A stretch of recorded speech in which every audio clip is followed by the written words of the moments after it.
जय पुष्कराज की दोस्तों। ब्रह्मा जी महाराज की पावन पवित्र परम पुण्यमयी नगरी के प्रधान वराह घाट से पंडित पवन कुमार करीट का आप सभी श्री वैष्णवों के सादर चरणों में जय श्री कृष्ण। मित्रों, जैसा कि आप सभी जानते हैं कि प्रत्येक एकादशी को पंडित जी पुष्कर से आप लोगों के लिए एकादशी का महात्म्य कथा लेकर के प्रस्तुत होते हैं। उद्देश्य आपको पता ही है कि सनातन धर्म का, संस्कृति का प्रचार प्रसार तथा जितना अधिक हो सके हमारे हिंदू भाई बहन सभी भक्तगण इस एकादशी के व्रत को जानें और एकादशी के व्रत को करें। मित्रों, इस व्रत का अपना एक वैज्ञानिक महत्व तो है ही, उसके अलावा आयुर्वेद में भी उपवास की अपनी महिमा का वर्णन चरक संहिता में भी किया गया है। आप सभी जानते हैं कि वर्तमान में सभी लोग अपने नाना प्रकार के इष्ट देव के त्योहारों के व्रत आदि करते हैं, लेकिन उनमें एकादशी का जो व्रत है वह सर्वश्रेष्ठ माना गया है।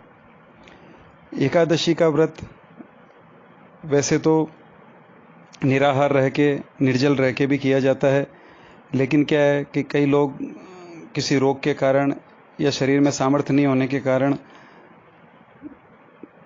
फलाहार ले लेते हैं, सागार ले लेते हैं। लेकिन सागार के अंदर भी भक्तों ऐसा नियम होना चाहिए कि ज़्यादा चटोरापन ना हो। क्योंकि महीने में 2 तो एकादशी कुल आती है।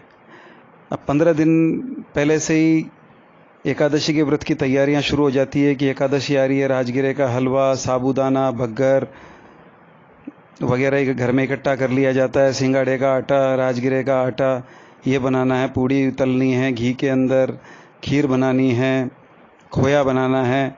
तो इस प्रकार से एकादशी के व्रत को यदि हमें खाना पीना ही है तो फिर व्रत करने का मतलब क्या।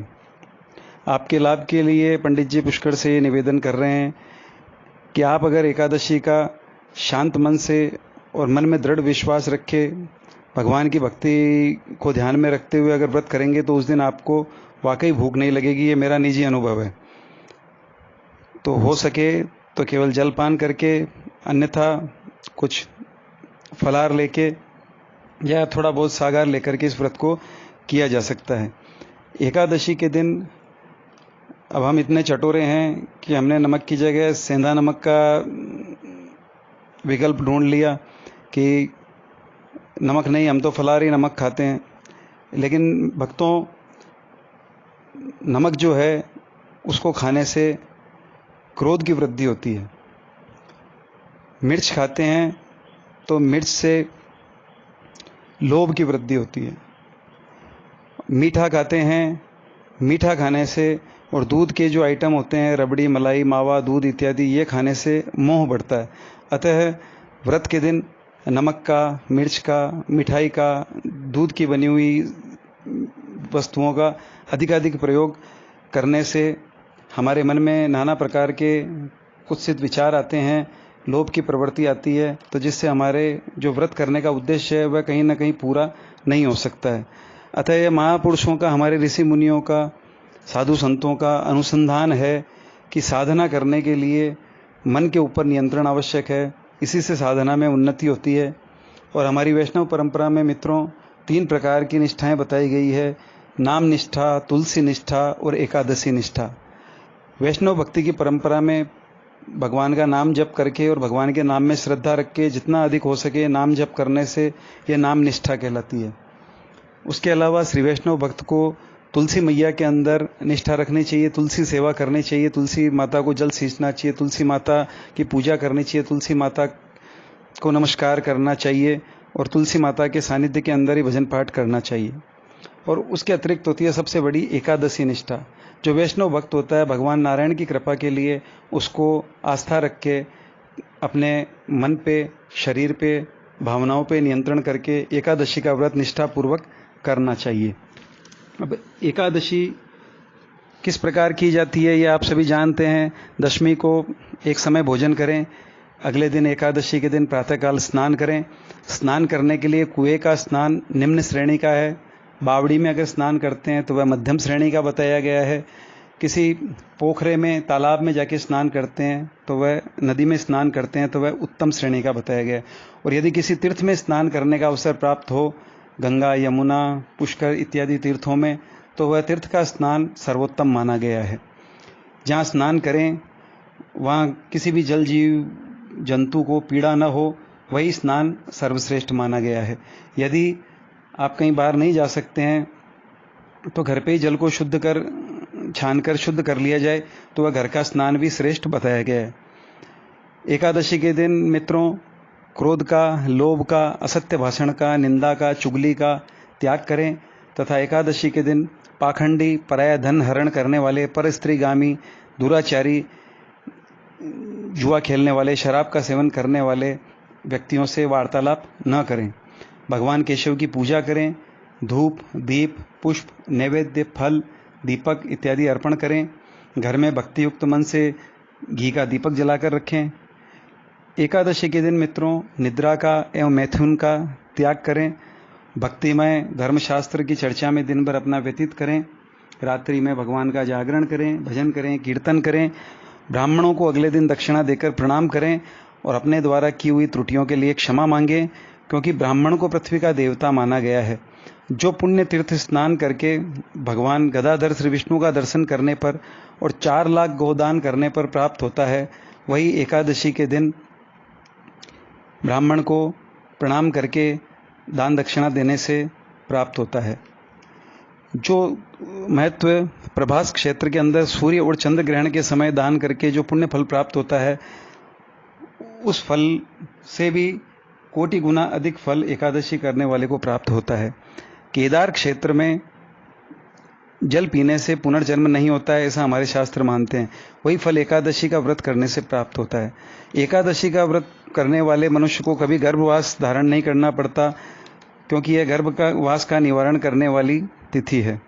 पृथ्वी पर मित्रों, अश्वमेघ का यज्ञ करने से जो फल प्राप्त होता है, उससे भी 100 गुना अधिक फल एकादशी के व्रत करने वाले को प्राप्त होता है। जिसके घर में तपस्वी ब्राह्मण भोजन करके जो फल प्राप्त होता है, कि ये ब्राह्मणों को जो यदा कदा अपने घर पे बुला करके भोजन कराते रहते हैं, तो उन लोगों को जो फल प्राप्त होता है, वही फल एकादशी करने से भी प्राप्त होता है। और भक्तों में और ज़्यादा आपको क्या वर्णन करूं कि जीव जब तक भगवान नारायण को प्रिय एकादशी का व्रत नहीं करता, तब तक उसके सारे किए हुए पुण्य बहुत ही सूक्ष्म कोटि के माने गए हैं। जब तक वह एकादशी का व्रत नहीं करता, उसके द्वारा किए हुए तीर्थ यात्रा, उसके द्वारा किए हुए दान, उसके द्वारा लिया हुआ भगवान का नाम, यह सभी एक तरह से कहीं ना कहीं उनमें कुछ कमी है, अधूरापन लिए हुए रहते हैं। इसलिए अपने मन पे, अपनी भावनाओं पे नियंत्रण करते हुए, भगवान नारायण से, भगवान द्वारकाधीश से प्रार्थना करते हुए यथासंभव एकादशी के दिन मनुष्य को उपवास अवश्य करना चाहिए। ज्येष्ठ मास की ये जो कृष्ण पक्ष की एकादशी आती है, यह अपरा के नाम से विख्यात है। तो आइए आप और हम श्रवण करते हैं ज्येष्ठ मास के कृष्ण पक्ष की अपरा एकादशी का महात्म्य। बोलिए श्री कृष्णचंद्र भगवान की जय। श्री युधिष्ठिर जी ने पूछा, हे जनार्दन, ज्येष्ठ के कृष्ण पक्ष में किस नाम की एकादशी होती है? मैं उसका महात्म्य सुनना चाहता हूँ, उसे बताने की कृपा कीजिए। भगवान श्री कृष्ण बोले, हे राजन, तुमने संपूर्ण लोकों के हित के लिए बहुत उत्तम बात पूछी है। हे राजेंद्र, इस एकादशी का नाम अपरा है। यह बहुत पुण्य प्रदान करने वाली और बड़े बड़े पातकों का नाश करने वाली है। ब्रह्म हत्या से दबा हुआ, गोत्र की हत्या करने वाला, गर्भस्थ शिशु को मारने वाला, पर निंदक तथा पर स्त्री लंपट पुरुष भी यदि एकादशी का व्रत करे तो निश्चय ही पाप रहित हो जाता है। जो झूठी गवाही देता है, मापतोल में धोखा देता है, बिना जाने ही नक्षत्रों की गणना करता है, अर्थात जिसे ज्योतिष का ज्ञान नहीं फिर भी वह अपनी दुकान जमाता है और लोगों को भ्रमित करता है, कूटनीति से आयुर्वेद का ज्ञाता बनकर झोला छाप वैद्य का काम करता है, ये सभी नरक का निवास करने वाले प्राणी हैं। परंतु अपरा एकादशी के सेवन से ऐसे दुरात्मा भी पाप रहित हो जाते हैं।